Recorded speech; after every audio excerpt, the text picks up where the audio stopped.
सो भाई जितने भी सुपरमैन शक्तिमान वाले एक्सपेरिमेंट्स है भाई, ये केवल हमारे ही द्वारा किए जा रहे हैं भाई। आप लोग इन एक्सपेरिमेंट्स को मत ट्राई करना। खैर भाई, कर भी लोग, क्या ही फर्क पड़ने वाला है। सो भाई लेट्स गो। सो भाई आप लोग कहते हैं ना अंदर से एक चुल। सो भाई वही सीधे हमारे अंदर, और हमने एक्सपेरिमेंट कर डाला भाई। हमने चलते हुए कंप्यूटर से रैम निकाल दी। तो भाई अब देख सकते हैं क्या होगा।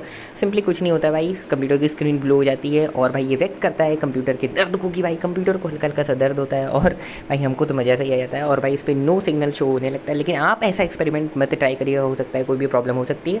लेकिन एक एक्सपेरिमेंट आप ट्राई कर सकते हैं, वो नीचे हमारा सब्सक्राइब बटन, तो सब्सक्राइब करें और सपोर्ट करते हैं।